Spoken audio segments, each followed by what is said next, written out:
गुरु ब्रह्मा गुरु विष्णु गुरुदेवो महेश्वरा गुरु साक्षात् परब्रह्म तस्मै श्री गुरुवे नमः। ओम यां मेधां देवगणाः पितरश्च उपासते तया मामद्य मेधया अग्ने मेधाविनं कुरु।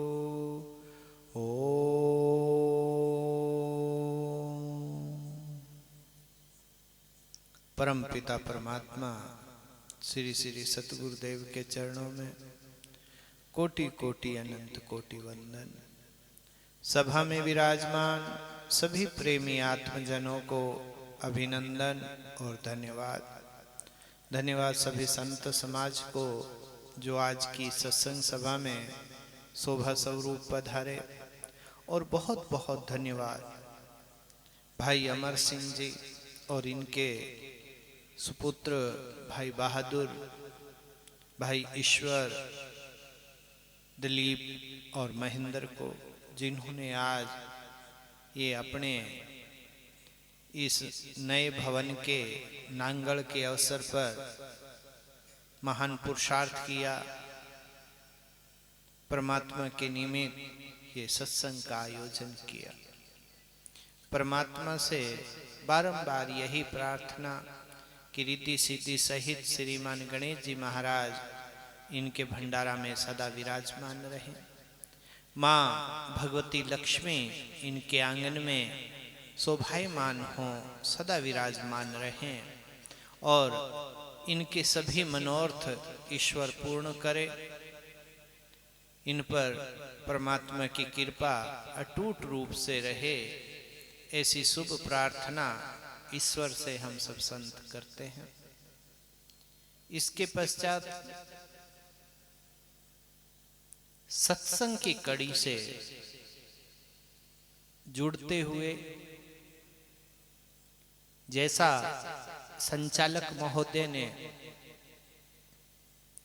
इशारा किया कि सत्संग महिमा पर विचार किया जाए, तो सत्संग इस संसार की सबसे बहुमूल्य यानी कीमती चीज है। सत्संग ही है जो संसार में हमें सत्य का ज्ञान कराती है। सत्य का ज्ञान जिस मनुष्य को हो जाता है वो परमात्मा का ही रूप हो जाता है। और जब तक उसे सत्य का बोध नहीं है तब तक वो इस संसार सागर में गोते खा रहा है। इसलिए सत्संग की बड़ी महानता है। लेकिन सत्संग के विषय पर 4 प्रश्न किए जाते हैं कि सत्संग किसकी करनी चाहिए, कितनी करनी चाहिए, क्यों करनी चाहिए। तो इसमें सत्संग क्या है? सबसे पहले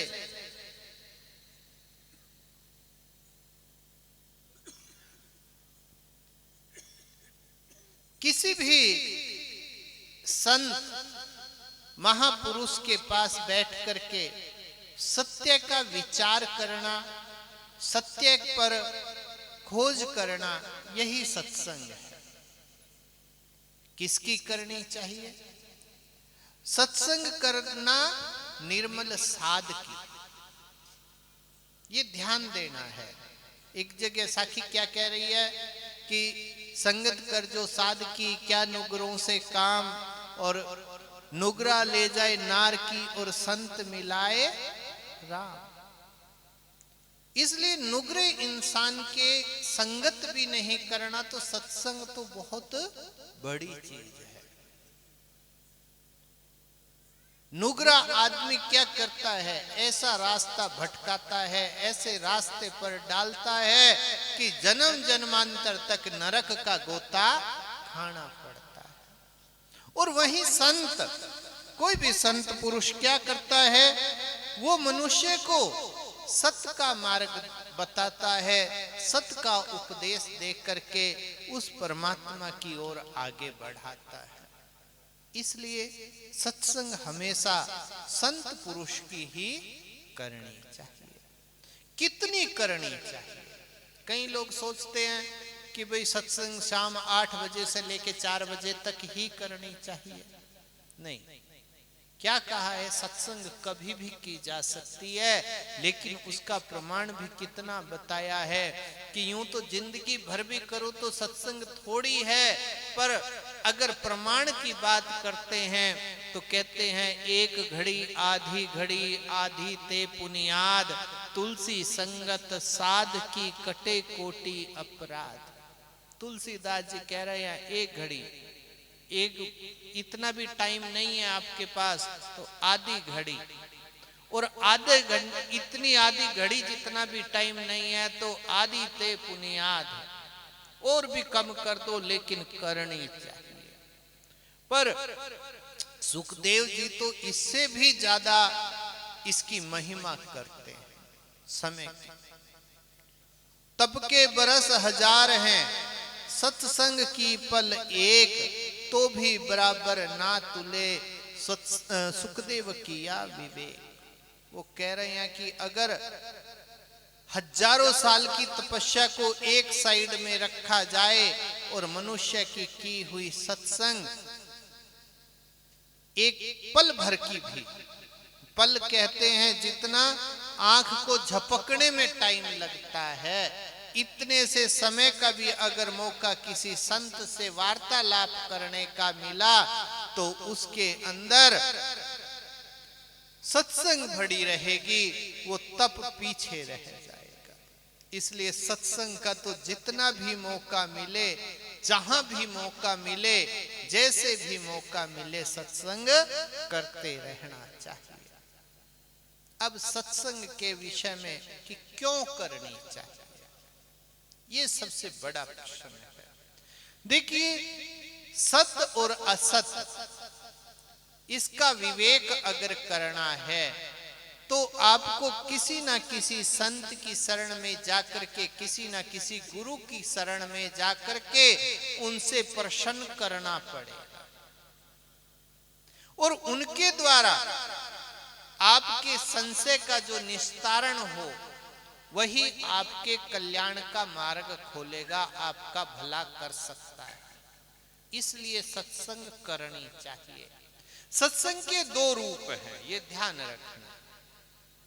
एक तो जैसे ये आप सब संतों का समागम करके कर रहे हैं, एक ये सत्संग है, लेकिन इसके अलावा भी एक सत्संग है जहां पर एक मुमुक्षु और एक जिज्ञासु बैठ करके ज्ञान विचार करते हैं, ज्ञान विवेक करते हैं, उसका नाम भी सत्संग है। इसलिए ये जरूरी नहीं कि भाई प्रताप जी को बुलाना ही पड़ेगा, इनकी फीस चुकानी ही पड़ेगी, कोई जरूरी को नहीं। गज्जू को बुलाना भी जरूरी नहीं कि बिना ऑर्केस्ट्रा के नहीं हो सकती। एकांत में बैठ करके भी अगर आप सत्य का विवेचन करते हैं तो भी सत्संग मानी जाएगी। और भाइयों को बुला करके खूब धूम धड़ाके से भी करोगे तो भी सत्संग मानी जाएगी। ना इसके अंदर दोष कहा गया, ना उसके अंदर दोष कहा गया। इसलिए संभव हो तो संत समागम करें, खूब सारे संतों के साथ बैठ करके विचार विमर्श करें, मंथन करें ज्ञान पर। और अगर वो संभव ना हो तो किसी विवेकी पुरुष के पास जाकर के श्रद्धा पूर्वक उससे प्रश्न करें, पूछे मेरे कल्याण का मार्ग क्या है। अगर आप जाकर के पूछोगे कि महाराज हमारे घर में फोड़ा क्यों पड़ रहा, और ये क्यों हो रहा, और वो क्यों हो रहा, और घाटा क्यों लाग रहे, और फायदो क्यों नहीं ले रहे, और मुँह कौन सो धंधो करूं, और हमारी छाड़ी बकरी का